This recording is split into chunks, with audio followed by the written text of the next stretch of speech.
Hello, welcome to another episode of Young and Driven Next Gen Changemakers. With me, your host, Violet Mutsvedu. I am very excited for my guest today because I am absolutely fangirling, girl crashing. Her name is Tomi Ayede. She's an award-winning diversity and equity inclusion leader. She's a speaker, she's a creative storyteller, and she's also been recognized as a 2024 DEI Rising Star and previously nominated for an Inspiring Diversity Champion Award in construction. Tomi brings a unique blend of insight and artistry to her work. She's also a spoken word artist for over a decade. Her debut piece, Do You Know Who You Are? And her latest, Invisible Visible, along with many other performances in between, have opened up major events using poetry to humanize conversations around identity, leadership, and culture. And there's more. Tomi has led very impactful dialogue on race, culture, gender, equity, and mental health while championing mentorship and widening access for underrepresented communities. Known for combining her analytical insight with poetic expression, she brings authenticity, warmth, conviction to everything she does, advocating for inclusive leadership and inspiring next gen to redefine what professionalism looks and sound like. Tomi, hi, welcome. Thank you so much, Violet. That's such a lovely introduction. Oh, girl, you've got a CV. That is very impressive, I have to say. No, I'm so excited to be here with you to have this conversation today. I'm looking forward to it. Oh, thank you for gracing me with your presence. As I said, I am an absolute fangirl of you, and you and I have bumped into each other recently at a number of Yeah. events. And every time that I talk to you, I always walk away just feeling so energized and really inspired. And I'm not just saying that, but I really want more people to know about who Tomi is, and if they don't know already, where are they? What rock are you living under? But I do hope by the end of this conversation they'll get to know more about you and feel equally inspired and energized. So thank you. Thank you. So let's get into it. So I want to start with a little bit about who you are. What is something about you that most people don't know, but you wish they did, and why? And this could be, anything professional or anything personal. What's something about Tomi that we don't know? So something that you don't know about me is that when I was younger, I actually used to be a makeup artist. I used to do makeup for Hey. weddings, and for weddings, for birthdays, for special events. And I think it goes back to the whole creative thing. I've always been like very creative in terms of how I express myself, but I actually love doing makeup. Like I was like one of those people that was first on YouTube and like learning how to do makeup and got really good at it, like doing it on myself and all those things. Like even for my own wedding, I did like my own court wedding makeup and things like that. I've always loved that. So yeah, that's something that people wouldn't know because it doesn't go into my corporate career, but it's something that I really do love and like enjoy. I absolutely had no idea. Now that I know, I'm going to be tapping you up for some makeup anytime that I'm at a big event and I need to get my glam.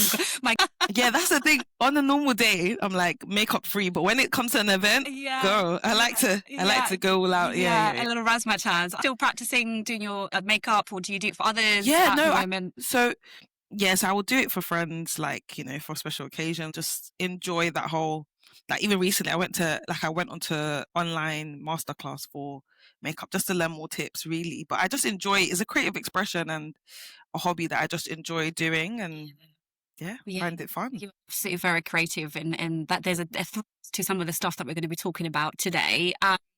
So a little bit about your career in inclusion. So you're building a leadership career in the space of diversity and inclusion, whilst also being a spoken word poet. And this is definitely where I see your creativity jumping out loud. What was the moment you realize that spoken word wasn't just a creative outlet, but a fundamental of your identity and your voice? Take me back. Yeah, I realized in 2015, which is when I started writing spoken word, because I was very much involved in my local community. So I grew up in Southeast London, and at the time where I was like exploring what I wanted to do in the world of work or like trying to figure out where my place was, I realized very quickly because I was very much involved in my community, in local events for like talent, for young people. And I realized that in those spaces, every time someone would perform a spoken word or there was a written piece that I performed, it really connected with the community, but also connected with people. And I've always had that like need, or I've said from young, like whatever I do, I didn't know if it had a name, but I always knew I wanted to like support and help people, right? And I've always been passionate about race, diversity, equity, inclusion, and the whole everything around it. Like no one that knows me from like secondary school would be surprised that this is my career. Basically, it's always been something. You know that friend in the friendship group when like something happens and they're like, "Did you think of this part of it? Like, did you see this angle?" And like that's literally me. And then also the fact that like I'm Nigerian and Yoruba, like idea of language is so important to me, and that connected it too because when I went to SOAS University, I studied social anthropology, but I was able to pick a language. So I chose Yoruba, which is my heritage, which is my cultural language. And it was so important to me when I started learning how to write, how to speak, learning words that I'd never heard growing up, but I understood the language. But just putting the pieces together, I realized that language for me was the art in which I express myself. And naturally, it comes to me, the words to express emotions or to express experiences other people might not have the words to express. Yeah. So for me, it was a natural progression of discovering self, but also discovering how my unique talents fit into what my organic and natural passions were. And using the two felt the most right for me. And so in my workplaces previously to where I work now, I've always performed or spoken or done something. So it's just followed me through. I think I've just built my confidence in doing it more in corporate spaces because there was that question of would it be received in the same way, and then realizing I just have to put myself forward. And that's what's helped me grow in combining them. Yeah, that's a really powerful way of expressing that. It leads me quite nicely onto my next question, which I'll just ask in a moment. But the point that I'm reflecting on is that your because in some ways, actually, I feel like a lot of people don't always know what they want to do when they're younger, or what you want to do morphs and changes over time. And really Yeah. tapping into that kind of intrinsic organic nature of your talents and then weaving that into a career when you're growing up, that doesn't always happen seamlessly, I guess, for a lot of people. But what I love is that you sort of recognize that when you're quite young, but maybe you just didn't necessarily, as you say, have the language to be able to articulate what that was, but you've been able Yeah. to nicely weave that into the work that you do currently, which, that's my next question, which is, how has your spoken word shaped the kind of leader that you currently are and the kind of leader that you're becoming in the space of inclusion, diversity, and equity? Yeah, I think it shaped me in a way that it's allowed me to understand that um, my uniqueness or being unique is an asset in the way in which you think and the way in which you express yourself. Because what I found is when I was starting my career, I felt like there was a default way that you should behave or should express how you feel, what you say. And as a Black woman in any industry, that is something we're always questioning or thinking about. How am I perceived, or how does this come across, or making sure our voice is packaged in a certain way, right? And for me, I'm so a blend of Nigerian, British, Yoruba, English, but also understanding like my roots of like where I've grown up and like that South London vibe as well. And I just realized that like everything makes me better if I combine it. And I remember I was at an event not too long ago talking to her next gen, and I was saying to her that she was saying that she's trying to write her personal statement basically. And she was saying what parts of her like story she should bring into it. And I explained to her that I feel like what we do sometimes is say, this part is valid, that part isn't valid. And I said to her that I've discovered from my experiences that each part of you is your currency. So, for example, you could strip away and say, I'm not going to use, for example, my hair to express who I am. I'm going to wear certain clothes to express who I am. I'm going to change my accent to express who I am. I'm going to like quieten down to not express who I am. Right. But each of those various parts give you currency, right? And that adds to your value. And I think when we strip it away, what we do is we're devaluing ourselves before we've even entered the conversation, before we've entered the room, before we've entered the profession. And so for me, I started to realize that all those different facets are assets of me. It just depends where I want to use my currency, right? Yeah. And the best way I'm going to be is if I show up with all of those things. But over time, you learn how to refine and how and when that you want to give those things of yourself. So for me, it's more of seeing it as an added value and understanding each part of me is what makes me unique, right? Yeah. And that's what allows me to creatively express myself in corporate spaces and Yeah. also to be a leader, because I've realized that if your voice is unique, that means you're saying something everyone else isn't. That isn't Mm, a negative, okay. right? That is a positive thing. You have a different perspective, you have value, you add value, you are valuable. You know what I mean? And so it's understanding that, and understanding my difference makes me valuable. Yeah. Yeah. No, and I often have a bit of tension in my own mind about this aspect of marrying your professional life with the person that intrinsically that you are, and really bringing your whole self to work. And by that I Yeah. mean, I feel like a lot of people really struggle with that, and it's not something that comes very easily, I think, because of the way that the corporate world is set up. That's one reason. But I think there's that part as well where I see a lot of people struggling sometimes to really understand what bringing yourself to work really looks like, because there's an argument to be said, and I'm really interested in your thoughts about this. And there's an argument to be said, actually, sometimes bringing your whole self to work isn't necessarily always appropriate, and versus actually you Yeah. should bring your whole self to work and be able to, be authentically who you are. How do you strike that balance? As you said, you refined it over time. It is your currency. It is your value. There is a space for it. But actually, sometimes it's sort of knowing when to, I suppose, maybe dial up or dial down. And is it okay for people to do that? And I'm really interested in your thoughts around kind of that fine balance of bringing your whole Yeah. self to work and what that looks like and how that shows up for you. I definitely feel like I always explain it in the way of there's a difference between being personable. And so for me, that's where the balance strikes, because there are spaces where being personal is of added value. Yeah. And I think it's understanding that in our day and age. I think we're in a day and age where people can overshare.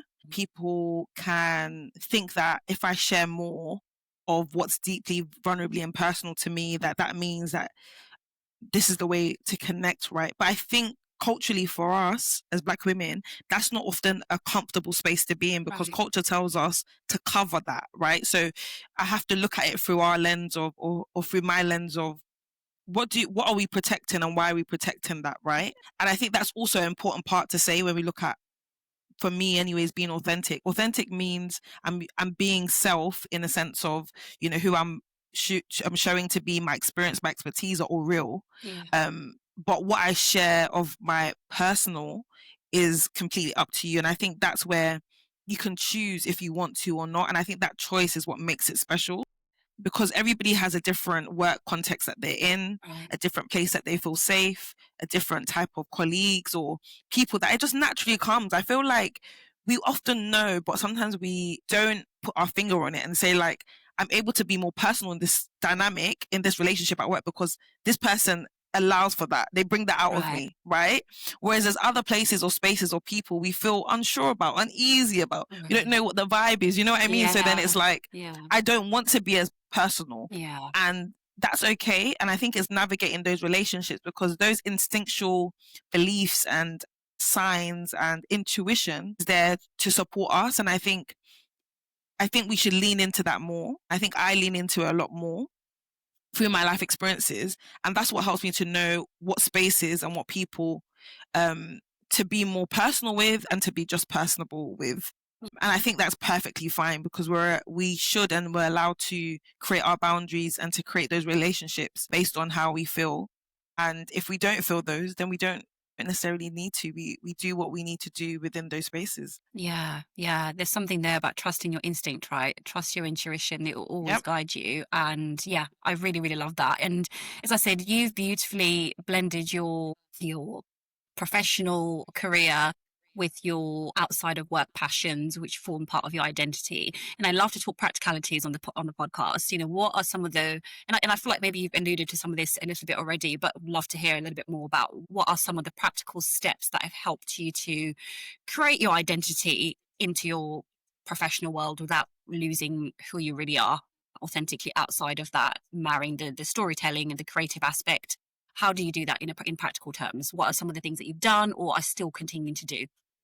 Yeah, so for me, it's looking at like spending time with self, I think is really important. And I think that is the part of the process of understanding what those skills are, what those weaknesses are, what the challenges are for me. And I think I've I really, and I think we spoke about this before when we had a conversation before, of like I really try to enjoy the process. Mhm. So knowing that, for example, when I was younger, I did volunteering and I was always in like schools, primary, secondary. I worked a lot, like speaking in stage. Like one of my first roles was teaching maths and English.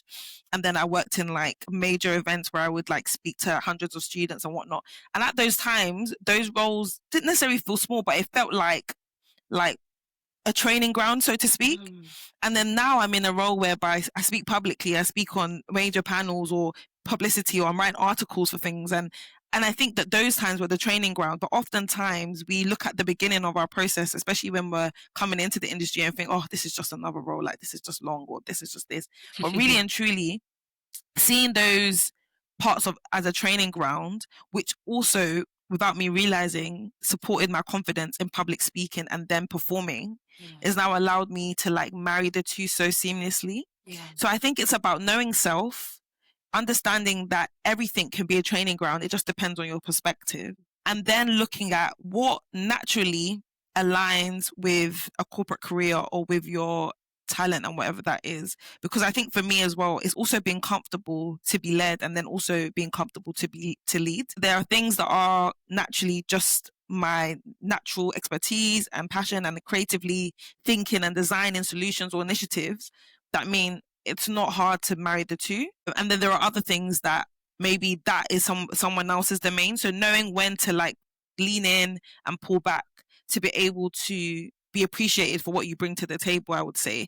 And not just thinking, well, I'm creative and everything I should be in front of, but understanding where you're trying to allow for space for others to also shine, as well as when it's the right time for you as well. Yeah, yeah. You've said so many gems in that. What's really stood out to me is exactly what we talked about last week about trusting the process and enjoying the process. Because I feel like Yeah. oftentimes, and I'm very guilty of this, by the way, one can easily focus on the destination, but actually not necessarily really pay attention to the details of that training ground that you talked about. And actually, that's where the joy comes. That's where the beauty comes. That's where the magic comes. That's where the stretching comes. And oftentimes, and I've seen this happen with people that I know, my friends, even with myself, you have a goal and you achieve that goal, and it's kind of a bit of an anticlimax sometimes. Like, oh, I've done it now. But actually, what I really should have done is probably just spent a bit more time sitting in the process and really enjoying that for what it is, because that's also really, really special. And also, there's something about that that really enables you to connect yourself, as you talked about. Is that fair to say? Yeah. Absolutely, absolutely. I couldn't agree more. I definitely do think that. So the process is part of the process, because I think if we rush to the end goal, we're always going to be like, what's next? And I think that's a Mhm. natural instinct. It's Yeah. fine, but life is a lot of the mundane. It's a lot of the same old. It's a lot of repetition. Yeah. But that repetition is actually what makes you perfect when opportunities come along, like Yeah. makes you ready for them. And so if you enjoy and make the mundane become your training ground, you're always going to be able to like spot out the areas where, oh, I need to be better at this, or I could have said that better, or I could have approached the situation better, or I could have dealt with this better. And I think for me, that's what I really enjoy, that picking apart of something and like trying to better self, but also using the knowledge to do that. And I think the more times we gain knowledge and gain failure or experiences, will to be better for the next opportunity that comes along. Yeah, and you exercise that resilience muscle, right? Because you need it. It's achieving goals is not a is not a sprint, it's a marathon. And oftentimes, Absolutely. yeah, we need to be able to really, as you say, get stuck into the process and really enjoy that and build that resilience muscle. So I want to talk a little bit about your storytelling, because I've had the absolute joy of seeing you perform a couple of times now, over the last few months. And the first time that I saw you, I think it might have been last year sometime at a international women's event, Mm. which is hosted by Black women in real estate who are doing amazing things. And I know you know them very well.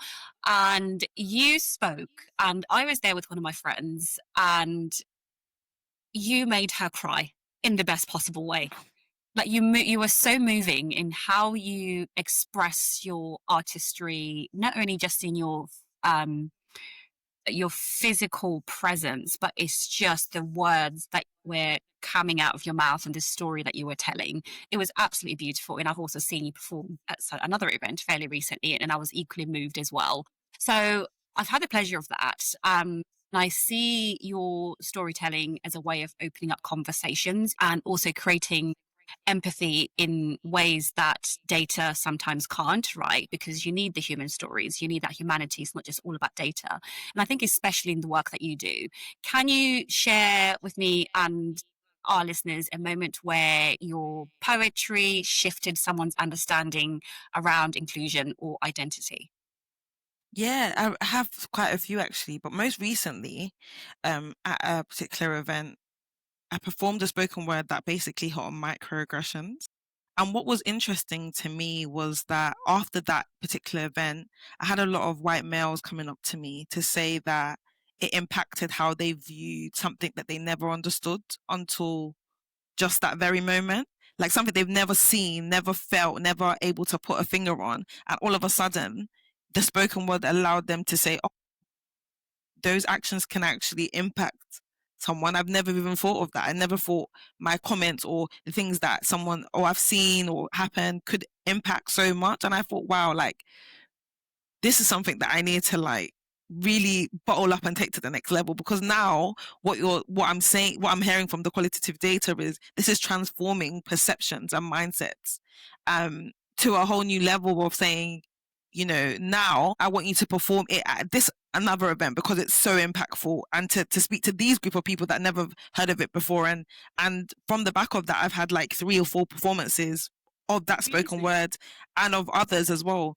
And so what I'm realizing is that the art form of it is the same expression that you would use if you're writing a article or you're trying to convey it to someone. But I think what the artistry of putting it in those emotional, impactful, poetic words do is connect with people and their hearts and who they are and their humanity.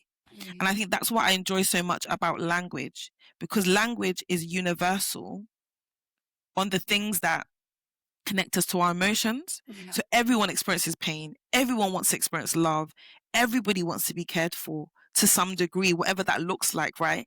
And when you perform a piece, or when I perform a piece, what I realize is that's what it's doing. It's connecting the universal language of emotions to humans, you know, and it's really that core of it. And I think sometimes we lose that because of all the facades. You know, you're this Mm, title, you're dressed this way, you have this accolade, you've got this finance, you're at this okay. status. And I think what I love so much about spoken word and why I'm so honored that I get to perform and write is because it connects me to people. Oh my And I'm God. really someone who's really empathetic. Like I'm the person that you can tell me a story and I'll start crying because I'm like, oh my gosh. Like, and they're like, nothing happened to you. Like, you know, but I just feel so much of other people's, yeah, other people's feelings. And I think Mm, I'm able to outlet into what I write. And so that allows it to connect, because genuinely it comes from that emotion place, you know, and that genuine heart to say, like, this is an experience, this is real. Like, you know, it's not made up, it's not just a story to make yeah. you feel this is a personal story, this is someone's story, this is my story. Yeah, that's so beautiful. I mean, it's so true. I feel like anything in the form of art is a universal language, Yep. and absolutely love that you were able to ignite conversation with people that otherwise you may not necessarily have done, or maybe they might not necessarily would have had the Yeah. confidence, more so shall I say, actually, Yeah. because I know you can speak your mind and so you show up as yourself. But for other people who are, Yeah. especially, you know, in the space of inclusion, where oftentimes we're talking about difficult lived experiences, lots of challenges, and it's not always easy for people to start a dialogue or feel comfortable enough to engage in a conversation saying, I understand what Yep. you mean, and I absolutely love that you were able to move somebody in that way, more than one person. So yeah, but there's definitely something about art, right, that does that to people, whatever form that takes. And I absolutely love that you're using your creative talent to do that. And I talked a little bit earlier about your introduction, about your first poem, Do You Know Who You Are?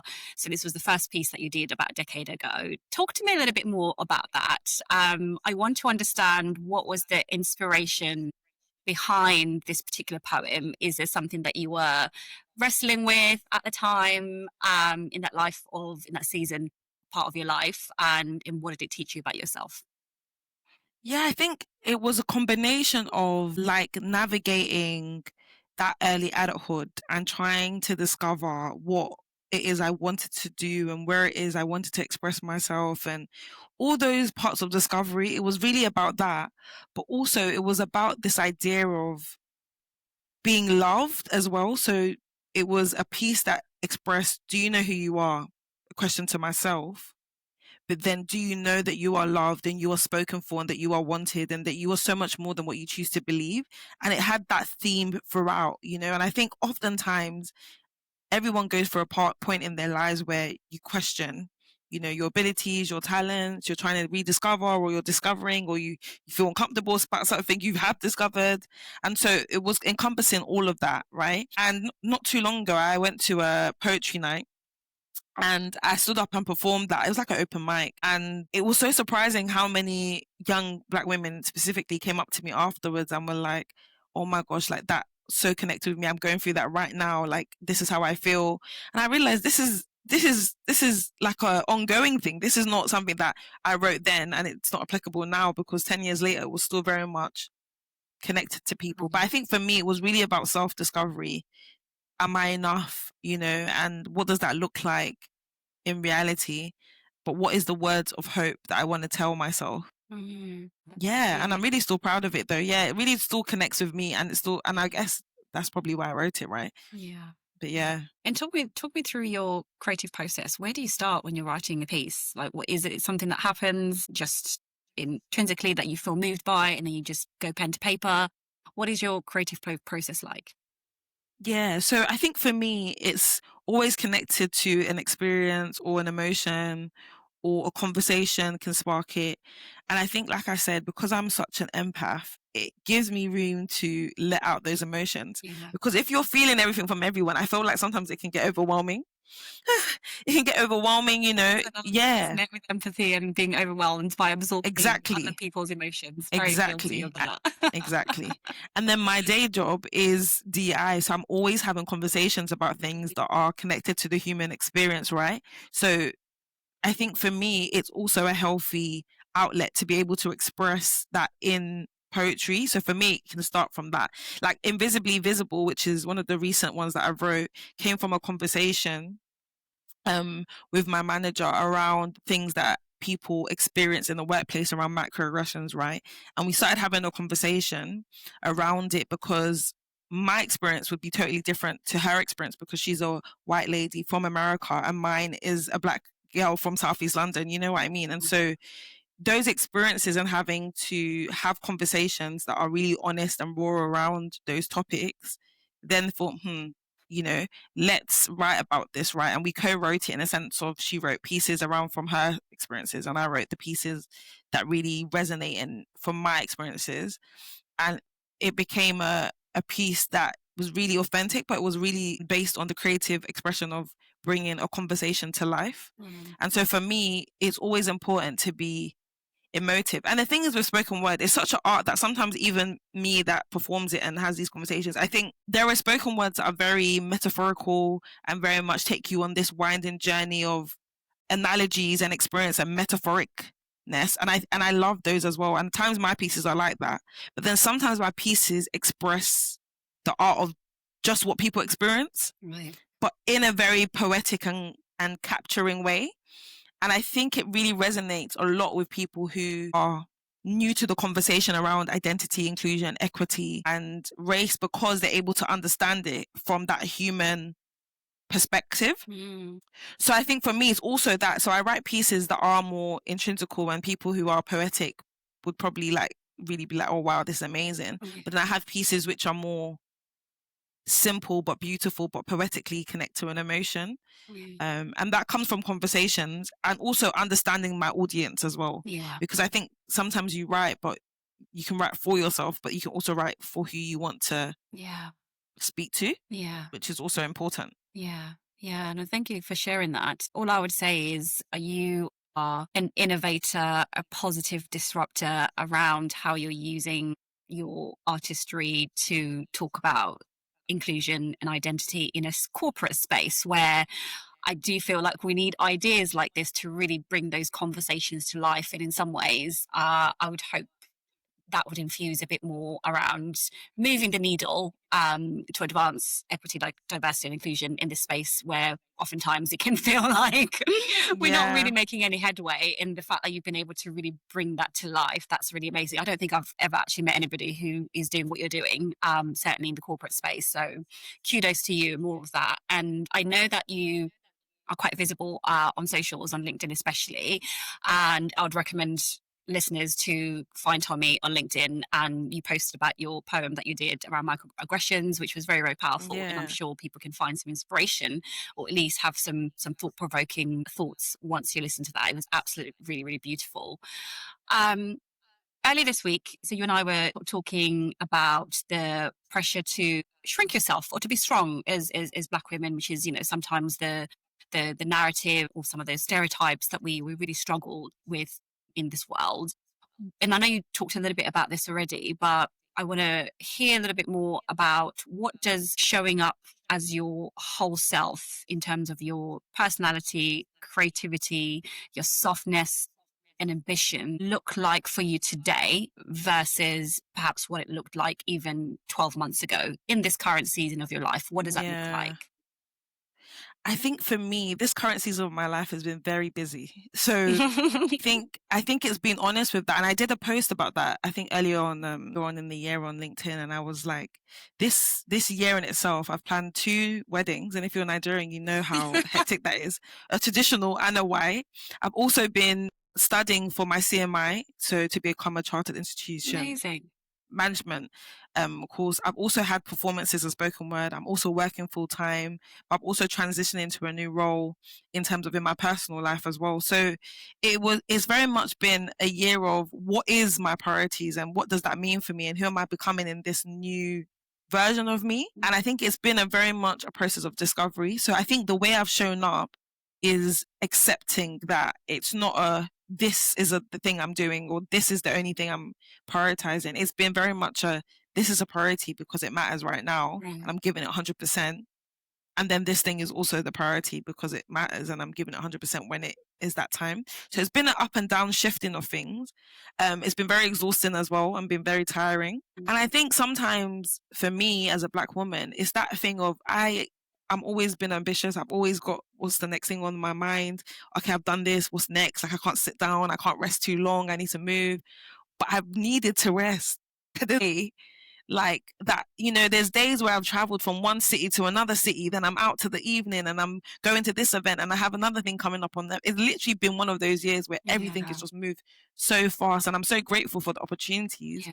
But it's been a season of like feeling like, oh, I've done so much. If the momentum slows down, do I still need to go? And I think we all have that kind of thing. And if it's too quiet, oh no, we need to find Right. something to do. We Right. need to we need to do the next thing. We're not allowed to sit down. Yeah. But I've genuinely had to say to myself, like, you do, because if there's a next destination I want to get there to, like Mm, I said to you earlier, I do care about the how, yeah. and I'm very conscious that, and I would like to think that I try to move through my work with intention. Mm, And if my work colleagues or people I previously worked with, would say would say things about me, I would hope that it would be around that intentionality that, like, when I'm with you or when I'm in something or when I'm working on a project, I'm very much intentional and I care about how it comes together and the details and the process of it. And I put everything into it so that when it is delivered or when the outcome comes, it's excellent. And that's what I pride myself on. But in order to do that, you need yourself as a resource.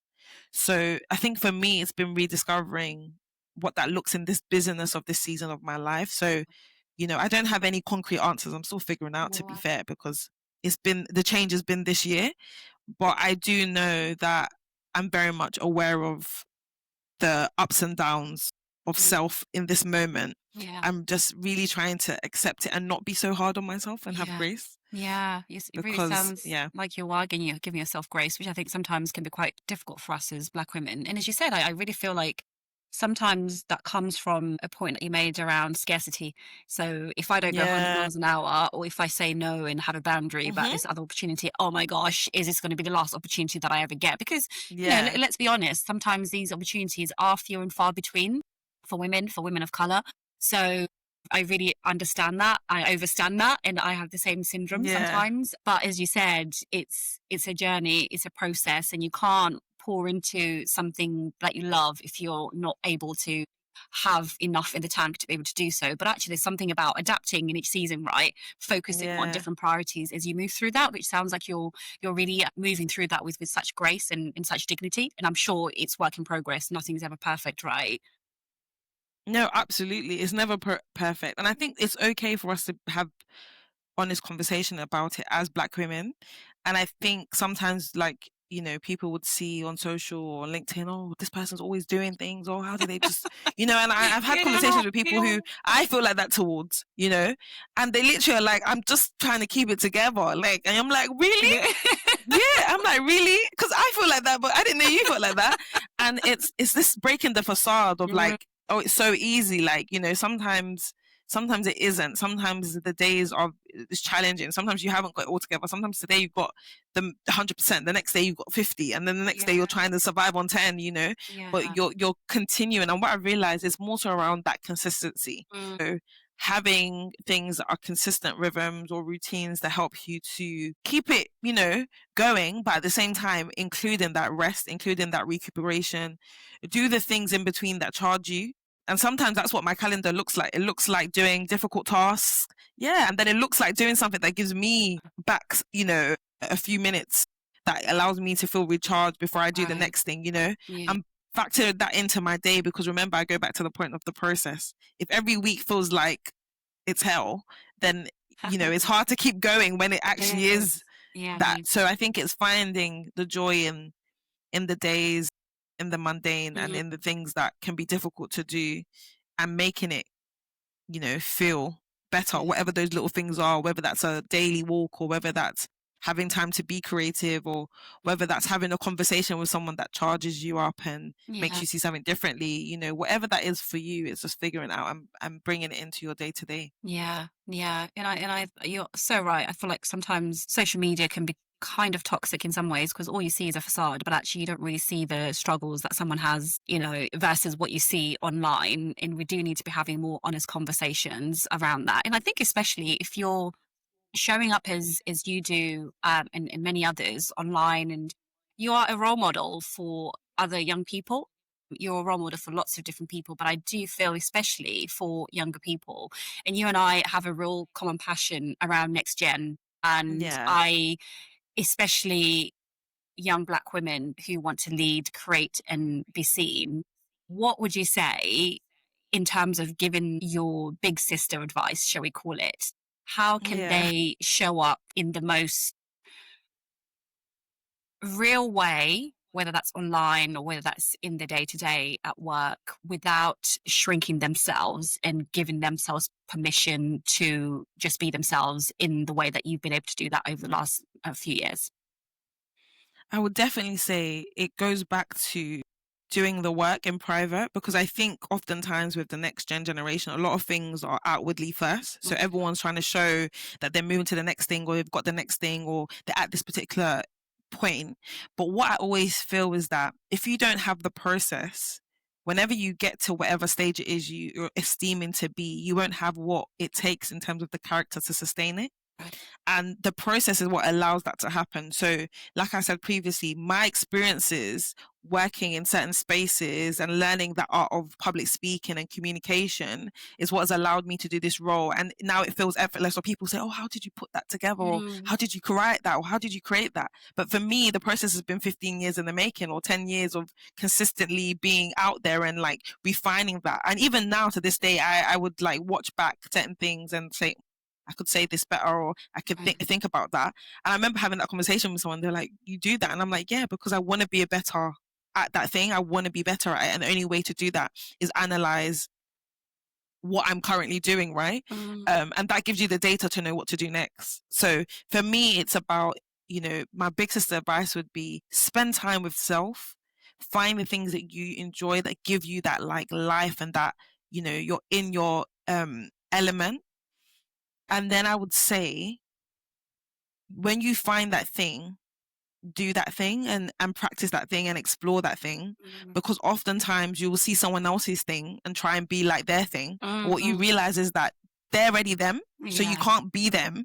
You're only going to be a copy of them, which makes you not them. Do you know what I mean? So you're not even getting to what you want to be or what you think you want to be. True to you, right? So and accepting those things about yourself, because I think sometimes when we see other qualities we love in other people when we're younger, we can say, I really want to be like them. Oh, I love that. And we idolize that thing. But really and truly, that energy, that time should be spent inwards and thinking about, oh my gosh, I love the way I do this. I really am good at this. Or this naturally comes to me.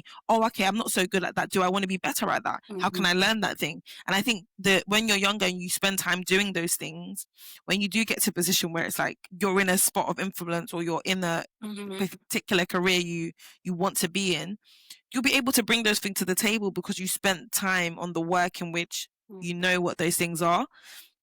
And I would say get comfortable with also feedback and criticism. Right.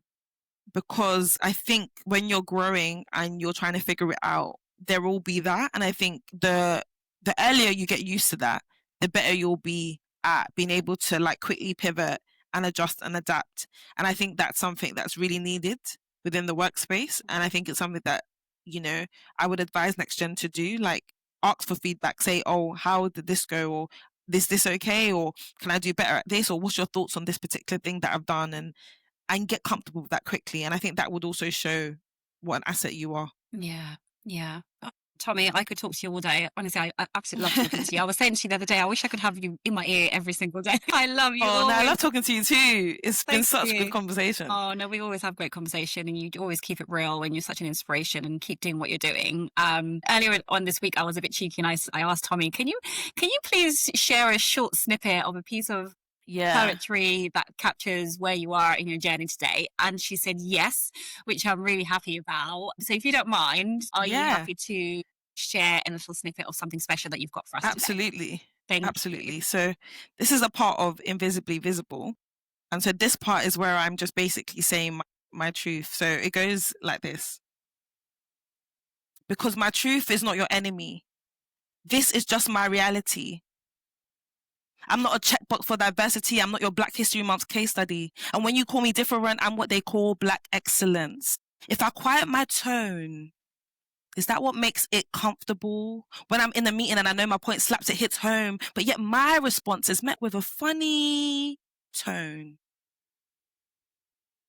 So yeah. Oh, the goosebumps that I just got, Tomi. Oh, I absolutely love to hear you performing. It's so beautiful, and I really am excited to have had you on the podcast, and I really want more people to learn more about you, and I appreciate all your wisdom that you shared today. And yeah, just thank you for being you. It's just amazing, it's inspiring, and yeah, more of what you're doing, please. But before I let you go, I have a fun segment that I call Screen Time, which is basically where we spend about 5 minutes doing a quick fire round of what's on your phone. And I always love this part of the segment because people might think, why am I doing this? But actually there's so much time that we spend on our phones. And I feel like what someone's doing in the phone tells you about who they are. So in the spirit of getting to know who Tomi is today, let's end the segment on that today. Are you ready? Yes. Okay, so first one is, what is your average daily screen time and what do you think it says about you? So it says, I just checked it says 5 hours and 32 minutes on average, basically. And it's down 76% from last week. So basically this week I've been super busy, basically. What does it say about me? I think it says, I don't know if that's a lot because I've heard people that have 24 hours and things like that. So I don't know if that's a lot, but I would say on average, taking the time when I'm not working, I feel like that's quite fine, actually. I don't know if that's pretty good because I think my average is 7, which is quite a lot. And my last guest I had, average was 4 hours. And she thought that was pretty bad. But actually, I think that's quite good. I think in this day and age, you're always on your phone for something because sometimes I could be, and I think in terms of the app, it's LinkedIn mostly. So Yeah. to be fair, Oh, nice. Yeah, because that was going to be yeah, my other question. What app do you spend the most time on and yeah, why? And I'm assuming LinkedIn because it's linked to the work that you do, etc. yeah. Mostly LinkedIn and then Instagram. Okay, nice. Yeah, Yeah, yeah. yeah, yeah. That makes They're sense. Yeah, about like the same amount of time. But yeah, yeah, I think LinkedIn, I'm really enjoying it now. I feel like I really enjoy a platform where all of the elements like you talk, like we've had our conversation about, that come together could be expressed. So I think it's like a good outlet for those things as well. So yeah. I really love how you're showing up on LinkedIn, especially I've noticed actually in the last, maybe I want to say 3 or 4 months, you're just putting up some really, really good content. It's really engaging. So highly recommend that Oh, people thank you. follow you on LinkedIn and see what you're about. And you're always doing such an engaging way, which I think really helps, especially in this day and age where people just have such short attention spans. Yeah. There's so much noise and it's really hard to cut through, but I always pay attention and it's really, really insightful. And I look forward to seeing more of you on LinkedIn. The next one is, what was the last thing that you wrote on your notes app and why? Let's have a check. It's probably some kind of scribble. Mine is always often I'm writing my shopping list and Oh, it was what actually it was a singer's email actually. I ah went to an event the other day and she was absolutely phenomenal, and I asked for her email oh because I nice. felt like if there's opportunity, it would be Yeah. something to Oh, get her involved in. fabulous. What kind of music does she do? Yeah. Well, she sang at last. Was it at last? Yeah, I think she sang at last at youth awards that I went to last week. And she's like in college, and I was like, "You are absolutely fantastic. Do you do this Yeah. formally?" She was like, "No, she's only performed 3 times." I was like, "We need to get you performing more." So I said, if there's opportunities for events and things Yeah. like that, we can look at Yeah. having her come along. Yeah. Yeah. Fabulous. I love that. And so the final one is, if you could have any prolific poet or storyteller in keeping with your creative side in your phone contacts, who would it be and why? It's so hard with this one because there's so many people that I'm like, oh, I really love. Um, but I think it would be. I need to think about this. I feel like it's like one of those questions. Like, if I say someone, will I not get someone Yeah, else? But I I'm know, like, I know. It's a contentious one. And it could be somebody dead or alive, by the way. So, or somebody yeah, unknown or well known. I think for me, I would say, is it Mary D'Angelo? No, My, I don't my, know if I'm my, saying it my, right. Maya Angelou. Yeah, Maya Angelou. Yeah, Yes, yeah, yeah, yeah. That's a good pick. And why Maya Angelou? I'm sure I I can think, can guess as to why, but tell me yeah, more. but I think it's because of the quotes or the stories or the writing that she's done always connects. I feel like even if I see a quote like about anything, I'm always like, it Yeah. stops me in my tracks and makes me think and connect certain experience that I've had. So I would say that would be great if you could just text her and say, "Oh, hey, I've got this thing." Yeah, Yeah, exactly. when I get to the tavern, that's the first thing I'll ask. Maya Angelou, can you do a performance for us? Yeah, exactly, But yeah, exactly. I know she's amazing. She's a really, really good choice. Tommy, thank you so much. We've come to the end of our episode. I've really enjoyed speaking to you. Where can people find you if they want to learn more about you and what you do? Yeah, so you can definitely find me, as we said, on LinkedIn at Tomi Ayede. I'm there. I post more stuff on there. I'm going to be posting more of my spoken word, like snippets, because that's definitely something in the new year. I'm going to be doing more and more performances, and you can also book me as well. Right. So I do spoken word for freelance. So if you have opportunities that you want to have me creatively come and express that, you can contact me and we can go from there. But yeah, LinkedIn would be the best place. Yeah. And yeah, I'm so glad that I've had this conversation with you. And thank you for guiding the conversation so wonderfully. Um, And I've really enjoyed it. thank Yeah. Make it so easy. And I enjoy talking to you and look forward to seeing everything you've got planned for the future. And please book Tommy. She's amazing and follow her. She's such an inspiration. Thanks again, Tommy. I will talk to you soon. Take care. Until next time. Bye. Bye.